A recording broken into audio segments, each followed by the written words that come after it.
Bonjour à tous et bienvenue dans un nouvel épisode. Et aujourd'hui, on va parler de mal de dos.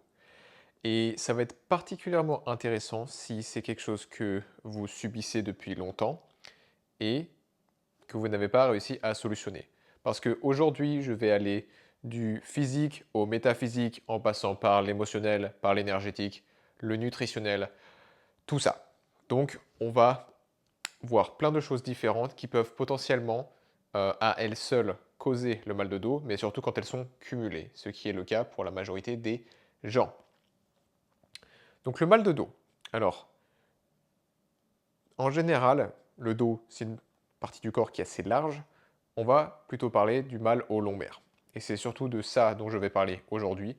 Néanmoins, la plupart des choses qui vont être mentionnées dans cet épisode s'appliquent au mal de dos un peu partout. Ce sont des principes qui vont affecter le corps dans son ensemble. Donc je me disais qu'on allait commencer par parler de la posture. Alors, ce n'est pas un sujet qui est extrêmement sexy, mais c'est un sujet qui est néanmoins important. Donc posture.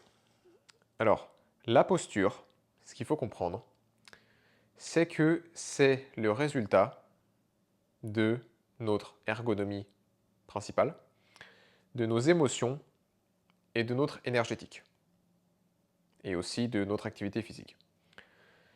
C'est-à-dire que la posture, c'est juste le corps qui essaye de s'adapter au mieux aux demandes du quotidien. Donc si vous regardez un cycliste professionnel, quand il est sur son vélo, sa colonne vertébrale, elle épouse parfaitement la forme du vélo pour que ce soit aérodynamique et qu'il soit le plus rapide possible. En d'autres termes, la posture est juste la manifestation visuelle de ce qu'on appelle le principe d'adaptation. Le principe d'adaptation stipule que si, par exemple, je vais travailler mes bras à la salle de sport, ce ne sont pas mes mollets qui vont grossir. C'est-à-dire que le principe d'adaptation, il est spécifique à la demande qu'on impose au corps. Et une demande qu'on impose au corps au quotidien, c'est notre ergonomie. Sur la semaine, c'est peut-être notre activité physique. Et aussi, à tout instant, c'est notre énergétique, et je vais expliquer ce que je veux dire par là, et notre état émotionnel prédominant.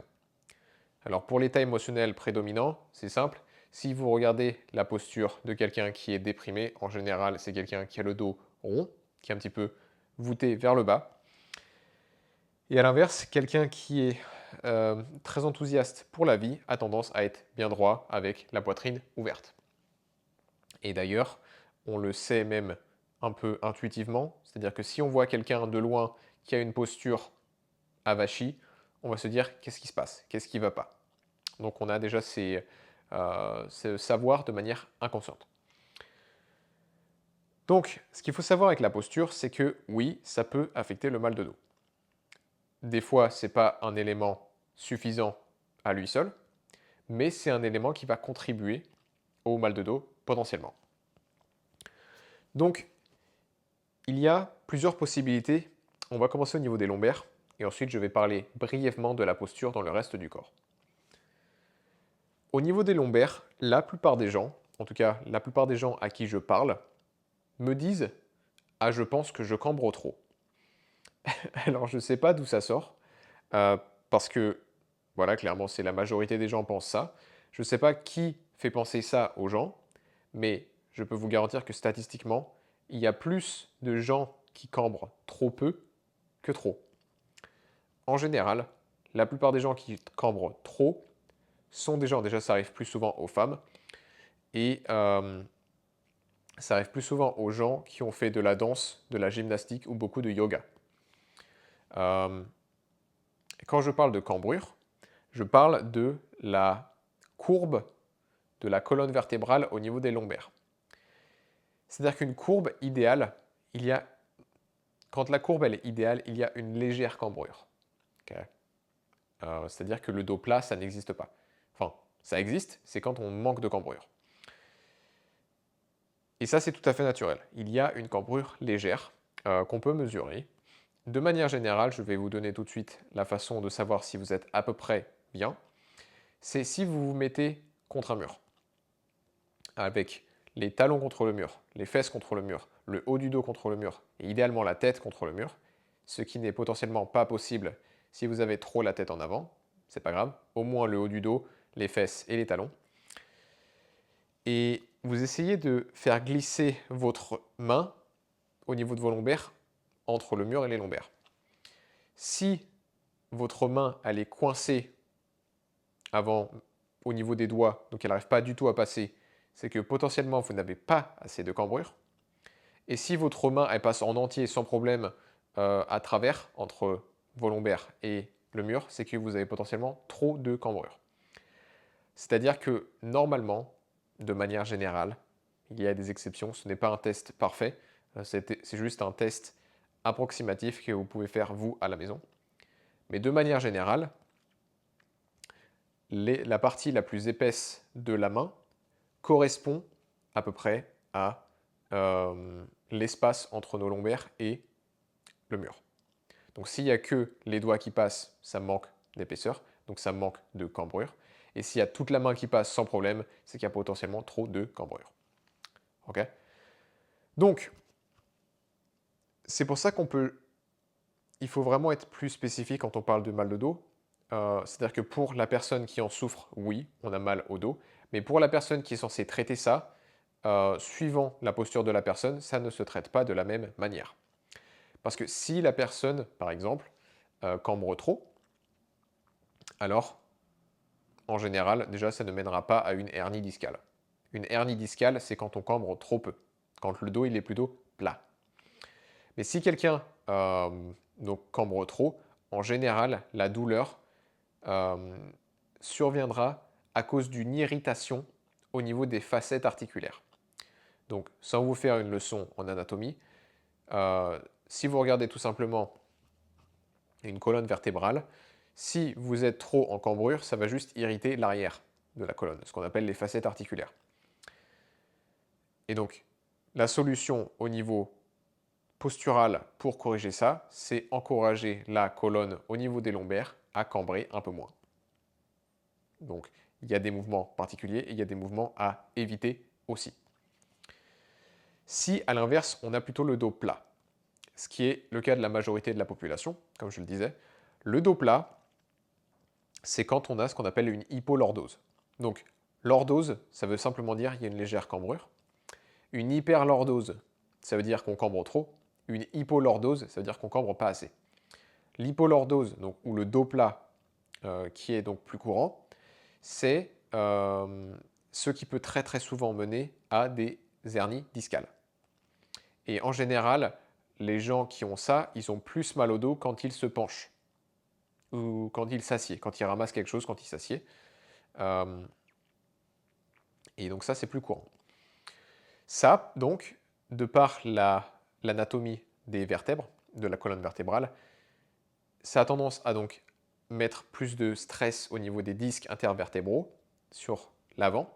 Et c'est ça qui peut donc, avec le temps, les faire coulisser vers l'arrière et créer une hernie discale. Et donc là, pour aider quelqu'un qui a plutôt ça, au niveau postural, c'est faire des mouvements qui ont tendance à être les mouvements opposés de quelqu'un qui aurait trop de cambrure. Okay. Donc, en d'autres termes, tous les mouvements ne sont pas bons pour tout le monde. Ce qui est logique. Néanmoins, je vois assez souvent sur les réseaux sociaux, faites ce mouvement si vous avez mal au dos. Et faites ce mouvement ou cet étirement si vous avez mal au dos. Le problème, c'est que ce n'est pas du tout spécifique et que certains mouvements qui peuvent aider quelqu'un peuvent empirer quelqu'un d'autre. Donc il faut faire les choses de manière méthodique. Donc ça, c'est au niveau des lombaires. Ensuite, il y a la posture au niveau du bassin. Donc le bassin, c'est pareil. Il peut aussi cambrer ou il peut trop peu cambrer. Donc, quand il cambre trop, si vous imaginez le bassin comme une bassine remplie d'eau. Si le bassin cambre trop, la bassine remplie d'eau va se déverser devant. Donc l'eau va tomber devant. Si on cambre trop peu, ce qu'on appelle aussi une rétroversion du bassin, ceux qui font beaucoup de sport, ils le savent certainement, surtout en salle, mais donc une rétroversion du bassin quand c'est trop excessif, quand on cambre pas assez, ça va mener la bassine à se vider derrière. J'espère que vous suivez avec le visuel. Alors, sachant que en général, quand le bassin cambre trop, les lombaires cambrent trop aussi. Et quand le bassin cambre trop peu, en général, les lombaires cambrent trop peu aussi. Néanmoins, ce n'est pas tout le temps le cas. Il y a des exceptions, moi, par exemple. Et là, il faut être plus précis dans l'évaluation de la personne pour comprendre qu'est-ce qui se passe. Alors, qu'est-ce qui peut mener le bassin à cambrer? Sachant que donc, la position du bassin influence les lombaires et peut causer ou non des douleurs aux lombaires. Donc, de manière générale, la philosophie, c'est on veut normaliser la posture de la personne et voir si les autres éléments dont je vais parler dans le reste de cette vidéo, si ces éléments sont bien gérés, normalement, dans la majorité des cas, la douleur part, parce que c'était la cause. Si la douleur ne part pas, il faut aller plus dans l'émotionnel, l'énergétique et le métaphysique. Je vais en parler à la fin. Mais de manière générale, je pense qu'il faut commencer par les bases. Et pas sauter aux choses qui sont très spécifiques, qui sont très ésotériques, parce que, très souvent, je pense que c'est parce que les gens ne veulent pas faire le travail de base. Bref. Donc, qu'est-ce qui peut causer le bassin de trop cambrer, ce qui est de loin le plus courant? Autant au niveau des lombaires, le plus courant, c'est de ne pas assez cambrer, autant au niveau du bassin, le plus courant, par expérience, c'est de trop cambrer. Sachant que le bassin à gauche peut avoir une inclinaison différente du bassin à droite, ce qui peut causer tout un tas de soucis, mais je ne vais pas en parler aujourd'hui parce que c'est trop compliqué. Mais qu'est-ce qui peut causer le bassin de trop cambrer? Le plus souvent, ce que j'observe, c'est qu'il y a ce qu'on appelle une dominance des quadriceps. Donc les quadriceps, c'est des muscles c'est les muscles de la cuisse sur le devant uniquement. Et il se trouve que la majorité des gens ont ce qu'on appelle une dominance de ces muscles du devant de la cuisse par rapport à l'arrière de la cuisse et les fessiers. Pourquoi? Il y a deux explications principales. La première, c'est une sédentarité. Et la deuxième, c'est le port des chaussures. La sédentarité, en fait, ce que ça a tendance à faire, c'est que ça a tendance à atrophier, c'est-à-dire à réduire la taille, réduire la force des muscles à l'arrière, surtout les fessiers, plus que les cuisses. C'est-à-dire que si je suis sédentaire, mes fessiers vont s'atrophier plus que mes cuisses. C'est comme ça. Et donc avec le temps, même si je fais du sport, je vais avoir tendance à favoriser l'utilisation de mes cuisses parce que c'est là que j'ai plus de force. Et le corps, il a tendance à toujours aller dans la position où il a le plus de force. Donc si je ne fais pas attention, je vais perpétuer le déséquilibre entre l'avant et l'arrière. Et donc encourager le bassin à cambrer. Parce que quand l'avant est plus fort, plus costaud que l'arrière, ça fait cambrer le bassin vers l'avant. Donc si c'était une bassine, ça fait tomber l'eau par le devant. Okay. Donc ça, c'est au niveau de la sédentarité qui peut être absolument corrigé par un programme sportif conçu intelligemment en s'assurant que la personne utilise bien ses fessiers pendant les mouvements. C'est-à-dire que les squats, par exemple, très très bien pour renforcer les fessiers, mais si on n'a pas l'œil, si on ne fait pas attention, la personne va utiliser principalement ses cuisses pour les squats. Donc il faut avoir l'œil. Tout est dans les détails. Et le port des chaussures, alors, il me semble que j'en ai parlé par le passé. Pour les femmes, les talons, le port des talons, c'est littéralement conçu pour ça. C'est littéralement conçu pour faire cambrer, parce que c'est sexy. Hein. Je ne vais pas m'étaler là-dessus, vous comprenez pourquoi. Mais à partir du moment où notre poids il est plus vers la pointe des pieds que vers le talon, ça va mettre plus de tension dans les cuisses et donc avec le temps, encourager ce déséquilibre. Et il se trouve que aujourd'hui, que ce soit talon ou que ce soit la majorité des chaussures, des baskets, etc., il y a beaucoup de coussins à l'arrière pour, entre guillemets, protéger les genoux, ce qui n'a rien à voir avec protéger les genoux. J'en ai parlé dans ma vidéo cas d'étude sur le mal de genou. C'est pas du tout une solution. Bref. Euh, donc, plus on a de coussins sous le talon, plus on va avoir tendance à utiliser les quadriceps, donc les muscles des cuisses à l'avant, et plus on va tendance avec le temps à atrophier les fessiers, ce qui fait cambrer le bassin. Et aussi, les fessiers contribuent énormément à la stabilité du bassin, et donc des lombaires aussi.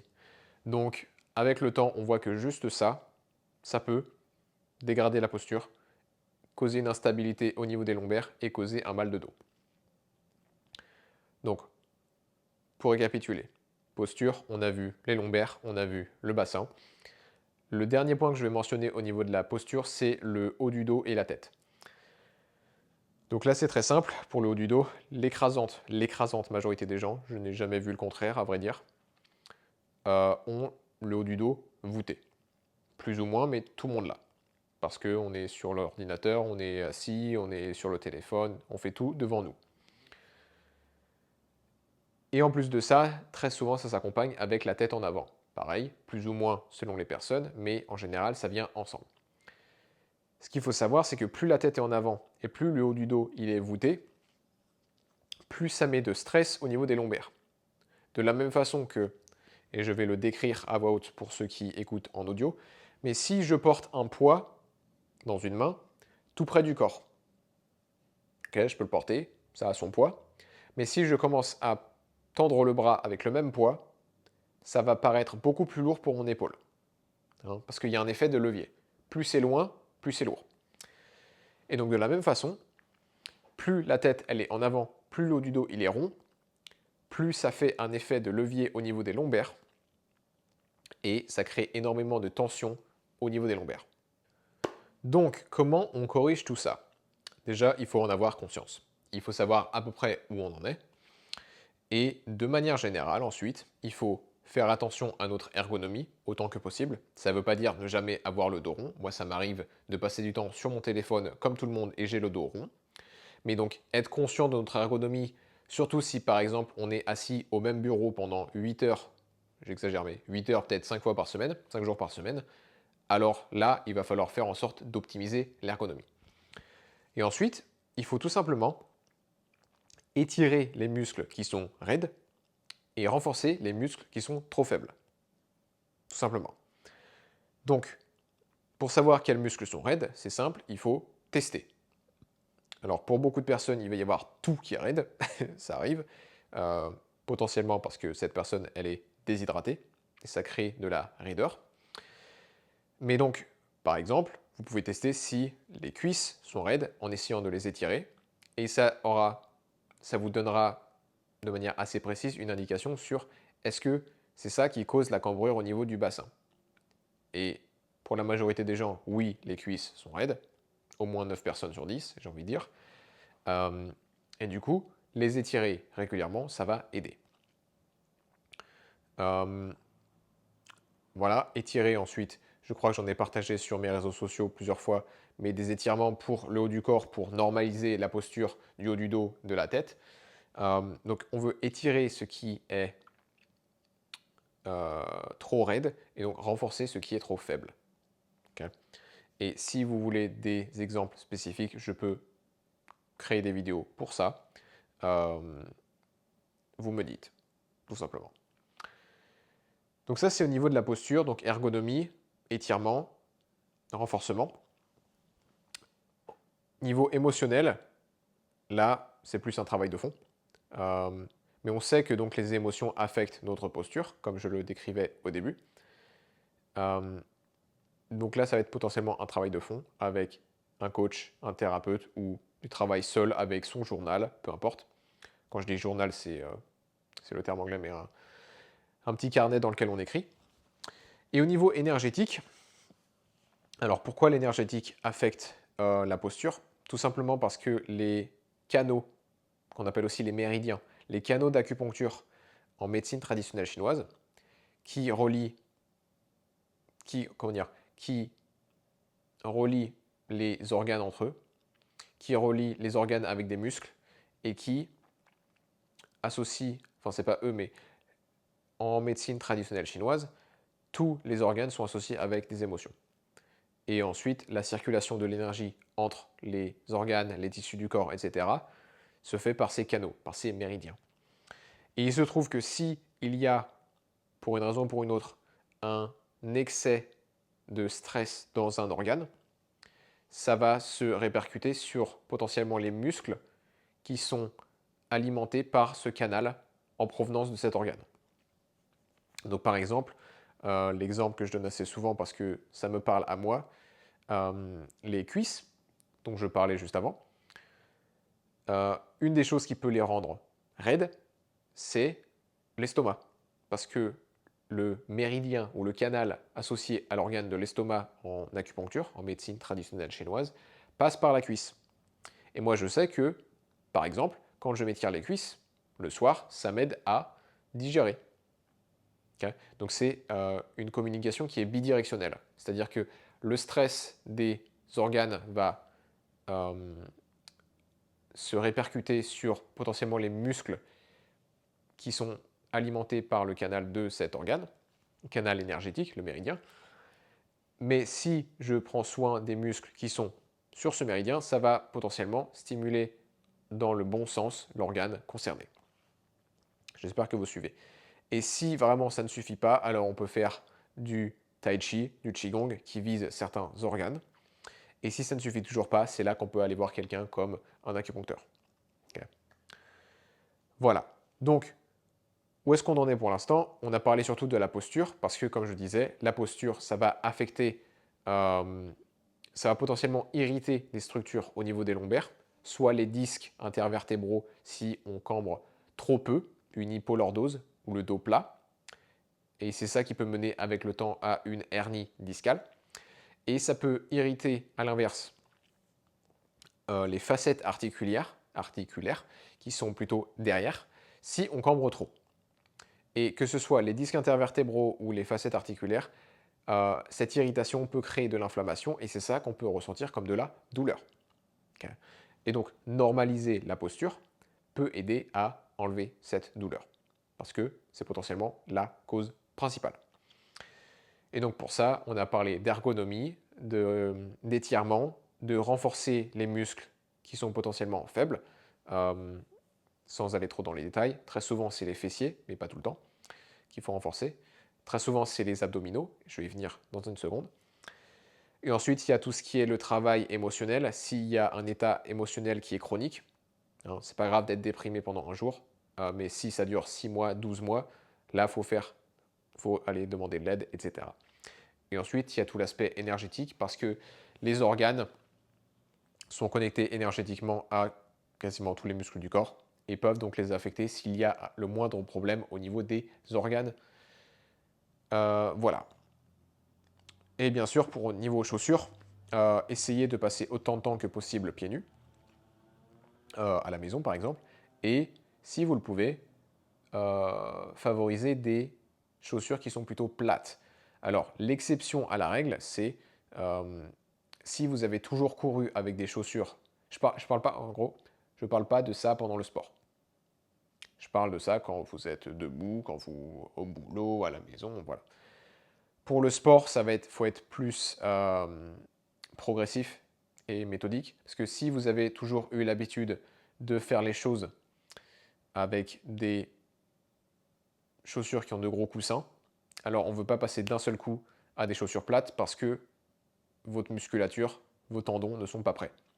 Donc il faut y aller tout doucement. C'est comme ça qu'on se blesse, si on fait des bêtises. Voilà, mais le pied est conçu pour être nu, pieds nus. Pas avec des méga coussins, ça peut créer d'autres problèmes. J'en ai aussi parlé dans ma vidéo sur le mal de genou, je crois. Voilà. Un autre facteur qui est extrêmement courant dans le mal de dos, c'est une fonction abdominale qui n'est pas optimale. Pourquoi? Parce que les abdominaux profonds, en particulier le muscle abdominal transverse et les fibres postérieures du muscle oblique interne, ces deux muscles s'attachent au niveau des lombaires, derrière. Et ils contribuent directement à la stabilité de la région. Il y a aussi le muscle multifide qui ressemble un petit peu à un sapin de Noël le long des vertèbres, qui lui vient stabiliser les vertèbres vraiment à un niveau très précis, très fin. Ces muscles-là, quand ils sont atrophiés, quand ils ne font pas leur boulot, je vais venir sur pourquoi, ça laisse la région lombaire instable. Et qui dit instabilité, dit qu'il y a potentiellement des structures qui vont euh, se frotter entre elles. C'est un petit peu comme si j'essaye de trouver une image qui parle bien, mais c'est comme un petit peu frotter deux cailloux, si vous voulez, avec les vertèbres. Et on ne veut pas ça. Pourquoi elles se frottent? Parce que, pour une raison ou pour une autre, il n'y a pas de stabilité dans la région. Donc, en d'autres termes, même si la posture est bonne, dont j'ai parlé juste avant, même si la posture elle est bonne, mais que la fonction abdominale, la stabilité n'est pas présente, on peut quand même avoir des problèmes. Parce que dès lors qu'on bouge, si on n'est pas stable, ça va irriter les articulations. Okay. Donc qu'est-ce qui peut causer les muscles abdominaux? Qu'est-ce qui peut faire qu'ils ne font pas leur boulot? Alors, à nouveau, sédentarité et manque d'entraînement. Néanmoins, c'est pas la cause la plus grave. C'est-à-dire que les besoins en stabilité de la majorité des gens ne sont pas énormes. Et donc un corps qui est en bonne santé est capable de générer cette stabilité assez facilement. Si c'est quelqu'un qui travaille dans le bâtiment, dans le marbre, etc., là, de par le fait qu'on soulève des poids, là, les besoins en stabilité sont plus élevés. Et du coup, là, effectivement, le manque d'entraînement peut causer un problème. Mais si c'est quelqu'un qui fait juste, je fais mes courses, je vais au boulot, à un bureau, et voilà, là, les besoins en stabilité ne sont pas si énormes que ça. Donc, il n'y a pas particulièrement besoin d'avoir des abdos en béton. Okay. C'est-à-dire que le corps, par défaut, il devrait être capable de se stabiliser. Donc ça, c'est une cause possible. Une autre cause qui est possible et qui est extrêmement courante, c'est ce qu'on appelle un réflexe viscérosomatique. J'en ai déjà parlé dans d'autres vidéos. Le réflexe viscérosomatique, c'est tout simplement, en français, pour faire très simple, c'est lorsqu'il y a de l'inflammation dans un organe, que ce soit l'inflammation des intestins, l'inflammation de l'utérus chez la femme. Je vous parle des plus courants. Les intestins, le côlon et l'utérus chez la femme, c'est les plus courants. Quand il y a de l'inflammation dans un organe, naturellement, l'organe, il va enfler. Ça fait partie du processus inflammatoire. L'organe, il enfle, parce que enfler, ça permet d'absorber plus d'eau, plus de nutriments, plus de sang, plus d'oxygène, et ça permet ensuite d'évacuer plus de toxines. Donc ça fait partie de la guérison. Ça enfle, c'est normal. Pour que les organes puissent enfler correctement, sainement, et puissent donc guérir rapidement, il faut nécessairement que les muscles autour de ces organes se relâchent, se détendent. Okay. Je ne sais pas si vous avez déjà essayé de rentrer le ventre en contractant les abdos lorsque vous avez le ventre plein, à en avoir mal, mais c'est pas confortable. L'organe, il n'aime pas ça, parce que ça étouffe l'organe. Ça l'empêche donc de guérir comme je viens de le décrire. Et ça, c'est ce qu'on appelle, ça se passe au niveau d'un, comment dire, ça se passe automatiquement, c'est pour ça qu'on appelle ça un réflexe. Et c'est le cerveau qui le fait tout seul. Okay. Donc, il se trouve que tous les organes de digestion et l'appareil reproducteur, il se trouve qu'ils sont entourés de muscles abdominaux. Okay. Et donc le moindre de ces organes, s'il y a de l'inflammation pour une raison ou pour une autre, ça peut venir désactiver ces muscles abdominaux et donc créer une instabilité au niveau des lombaires. Okay. Donc, en d'autres termes, il y a une connexion, un lien entre la santé des organes, l'inflammation dans les organes et la stabilité abdominale qui vient donc influencer la stabilité au niveau des lombaires et peut causer à terme, si elle est insuffisante, des douleurs au dos. J'espère que vous suivez. Et donc là, nécessairement, ça, c'est une nouvelle discussion. C'est complètement différent parce que là, c'est ah, bon, bah, pourquoi il y a de l'inflammation dans les organes? Si c'est une femme qui a beaucoup d'inflammation au niveau de l'utérus, par exemple, elle a le syndrome prémenstruel, ou alors le syndrome des ovaires polykystiques, ou l'endométriose. Là, il faut vous dire, bon, euh, clairement, il se passe quelque chose au niveau hormonal, et donc il faut aller voir la santé hormonale. Il faut s'intéresser à la santé hormonale, parce que sinon, on n'ira jamais au fond du problème. Et il se trouve que j'ai fait une vidéo sur la santé hormonale. Je vous envoie là-bas si vous êtes curieux. Bien entendu, la santé hormonale, c'est affecté par l'alimentation et plein de choses. Et ensuite, il y a l'inflammation de l'appareil digestif. Très souvent au niveau de l'intestin grêle ou du côlon, c'est le plus courant. Et là, bah, nécessairement, il faut dire, bon, bah, pourquoi il y a de l'inflammation à ce niveau-là? Très souvent, il y a des soucis au niveau alimentaire et des soucis au niveau stress. C'est pareil, je vous renvoie à ma vidéo sur la digestion qui vous donne énormément d'éléments pour améliorer la santé de l'appareil digestif. Mais dans tous les cas, si je veux aller au fond du problème, j'ai besoin de gérer la santé hormonale, la santé digestive, et ça passe par l'alimentation, ça passe par le mode de vie, ça passe par toutes les choses dont je parle régulièrement. Et tout ça, ça permettra donc de rétablir la fonction abdominale. Et en plus de ça, si ensuite j'entraîne les abdominaux intelligemment, malheureusement les abdominaux, c'est assez incompris et c'est très souvent travaillé n'importe comment. Mais pour faire très court, si vous voulez travailler les abdominaux pour renforcer la stabilité, il faut faire au moins 3 minutes d'effort. 3 minutes. Et il faut faire ça, il faut travailler les abdominaux profonds d'abord, sans vous faire un cours magistral sur les abdos.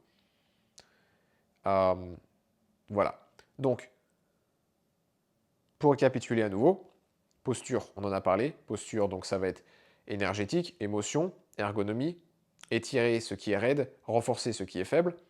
Ça, c'est posture. À faire, de toute façon, même si ce n'est pas la cause principale du mal de dos, c'est certainement un facteur qui contribue. Et même si c'est un facteur qui contribue peu, une mauvaise posture, c'est pas esthétique et ça a d'autres conséquences ailleurs. Ça peut causer des douleurs ailleurs. Ça peut... Enfin bref, ça a des conséquences. Donc posture. Et ensuite, fonction abdominale, parce que c'est ça qui procure une stabilité à la région des lombaires et du bassin et plein de choses. Fonction abdominale, donc c'est entraîner ses abdominaux de manière intelligente, 3 minutes d'effort et principalement en visant les abdominaux profonds. Et c'est gérer la santé hormonale, la santé digestive pour éviter de déclencher un réflexe viscérosomatique qui, s'il est présent, va désactiver les abdominaux même si je les travaille. Okay. Voilà. Et pour finir, je vais parler un petit peu plus des causes plus métaphysiques du mal de dos. Alors il y a des choses qu'on dit dans notre langage courant, comme par exemple j'en ai plein le dos. J'en ai plein le dos, c'est il y en a trop. J'en fais trop, j'ai trop de responsabilités, j'ai pas le temps pour moi, j'en ai plein le dos. On sait tout ce que ça veut dire. Et donc à ce niveau-là, ou alors c'est j'ai trop de poids sur les épaules. Alors là, ça parle pas du dos, mais ça parle des épaules. Mais quand on porte quelque chose sur les épaules, ça travaille le dos. Okay. Et c'est surtout au niveau lombaire que tout le poids du haut du corps repose. Okay. Donc, j'ai trop de poids sur les épaules, j'ai trop de responsabilités, j'en ai plein le dos. Ça nous donne des pistes sur peut-être qu'il y a d'autres choses au niveau de ma vie qui influencent le mal de dos. Et donc ça, c'est des choses à explorer aussi si tout ce dont j'ai parlé avant ne suffit pas. Okay. Ensuite, il y a certaines régions du corps qui sont associées avec certaines thématiques. Hein, si je vous dis quelle est la thématique associée avec le cœur, la majorité des gens ils vont me dire l'amour. Voilà, on le sait à peu près tous. On sait que la gorge, avec les cordes vocales, c'est associé avec la communication. Okay. Il se trouve que la région des lombaires est associée avec la sécurité, avec le sentiment euh, d'être bien financièrement aussi. Donc quand quelqu'un a du stress financier, ça peut causer du mal au lombaire. C'est aussi associé dans certains cas avec la sexualité. Donc si par exemple j'ai honte de mes préférences, si il y a des histoires que j'aimerais pas que les autres sachent, s'il y a des choses que j'assume pas, ça crée de l'énergie qui, si elle n'est pas métabolisée, s'accumule au niveau de la région du bas du dos et peut causer des douleurs. Ok. Donc ça, c'est des thématiques qui sont potentiellement à explorer d'un point de vue plus psycho-émotionnel, énergétique, métaphysique, tout ce que vous voulez, spirituel. Des choses qui peuvent contribuer au mal de dos, en plus de toutes les choses dont j'ai parlé jusqu'à maintenant. Mais à nouveau, on ne veut pas nécessairement se précipiter sur le métaphysique ou l'ésotérique, bien que des fois ce soit la seule cause, ça arrive. Parce que ce que j'observe moi en tant que clinicien, en tant que quelqu'un qui voit des patients, c'est que la majorité des gens ont des choses à tous les niveaux dont j'ai parlé aujourd'hui. Il va y avoir des problèmes au niveau abdominal, digestif, hormonal, posture. Il va peut-être y avoir du stress au niveau financier. Il va certainement y avoir de la honte au niveau sexuel. Et donc, il faut regarder les choses dans l'ordre. Et suivant la personne que j'ai en face de moi, je ne vais pas forcément faire les choses dans le même ordre. Parce que si une personne a horreur de faire des régimes, ou a été traumatisée par des régimes par le passé, on ne va pas forcément commencer par l'alimentation. On va faire, ok, on va faire ta posture, on va faire les hormones, on va faire d'autres choses. Et ensuite, à mesure que les choses s'améliorent, peut-être que on va faire de l'alimentation. Mais donc, vous, en tant que audience, si vous voulez faire les choses à la maison tranquillement, c'est commencer par ce que vous pouvez gérer. Qu'est-ce que vous pouvez faire pour gérer l'équilibre hormonal? Vous pouvez commencer par regarder ma vidéo. Qu'est-ce que vous pouvez faire pour améliorer votre digestion? Vous commencez par regarder ma vidéo. Je fais ma pub, hein, j'en profite, c'est ma chaîne.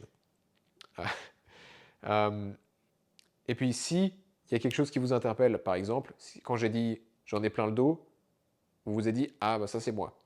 Ben là c'est regarder bon, qu'est-ce que je peux faire concrètement pour alléger la charge. Ok. Voilà, j'espère que ça vous était utile. J'espère que vous avez appris des choses. J'espère que j'étais surtout clair. C'est vraiment le but. J'essaye de faire en sorte que les explications soient claires, compréhensibles et surtout utiles. Donc, n'hésitez pas à laisser un commentaire pour me faire savoir. Je vais y arriver. N'hésitez pas à laisser un commentaire pour me faire savoir si les explications ça allait, si le sujet vous plaisait et si vous avez des suggestions pour l'avenir. Dans tous les cas, je vous dis merci pour votre attention, merci pour votre temps et à très bientôt pour un prochain épisode.